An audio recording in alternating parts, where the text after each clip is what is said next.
Hi friends, welcome to Yuvan creations. చూసారుగా ఎంత కష్టమో. మన సొంత దేశంలో ఉంటే అన్నా వాటర్ అయిపోయినాగానే మన ఇంటికి ఇలా పరిగెత్తుకుంటూ వచ్చి డోర్ డెలివరీ చేస్తారండి.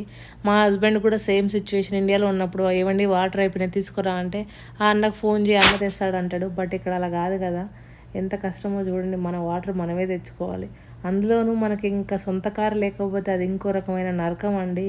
ఎక్కడికి వెళ్ళినా మన కారు లేకపోతే కాలు లేనట్టే. సో అందుకే మేమైతే మా హస్బెండ్ వాళ్ళ ఫ్రెండ్ అయితే పిలిచాము. ఆ అన్న ఎప్పుడు మాకు పిక్ చేసుకొని డ్రాప్ చేస్తారు ఇక్కడ వాటర్కి అయితే.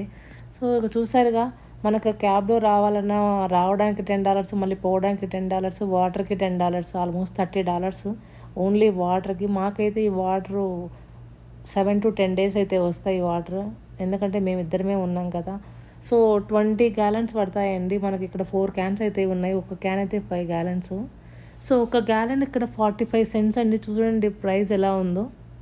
మనకి ఇండియాలో లాగా ₹1 45 అంటాం కదా, ఇక్కడ కూడా $1 45 cents అది. So 1 gallon. సో మనకు చెప్పినట్టు 1 gallon అయితే 3.7 liters వస్తుందండి. సో ఇవైతే మాకు క్యాన్స్ 20 gallons పడతాయి. సో ఆల్మోస్ట్ మాకైతే ఒక 7 to 10 days అయితే వస్తాయి. సో ఈ 10 days అయితే వాటర్కి అయితే ఏ టెన్షన్ ఉండదు. మళ్ళీ అయిపోతున్నాయి అనగా సేమ్ ప్రాసెస్ రావాలా, మళ్ళీ ఫిల్ చేసుకోవాలి, ఇలా రొటీను. సో కార్ ఉంటే మనకి ఎప్పుడు కావాలంటే అప్పుడు తెచ్చుకోవచ్చు అండి. బట్ మాకు కార్ లేదు కాబట్టి మేమైతే ఒకటేసారి 4 cans అయితే ఫిల్ చేసుకుంటాము. సో ఇలా ఫిల్ చేసేసుకొని కార్ట్లో పెట్టేసుకొని మనమైతే మళ్ళీ వెళ్ళాల్సి ఉంటుంది. మనం అమౌంట్ మటుకు కౌంటర్ దగ్గర పే చేయాలండి. మన గ్యాలన్స్ ఇక్కడ క్యాన్స్ బట్టి వాళ్ళు చెప్పేస్తారు ఎంత అన్నది. చూసారుగా, మేమైతే వాటర్ ఫిల్ చేసుకొని మళ్ళీ రిటర్న్ అయితే వెళ్తున్నాం. Bye bye friends. చూసారుగా, అమెరికాలో వాటర్ తెచ్చుకోవడం ఎంత కష్టమో.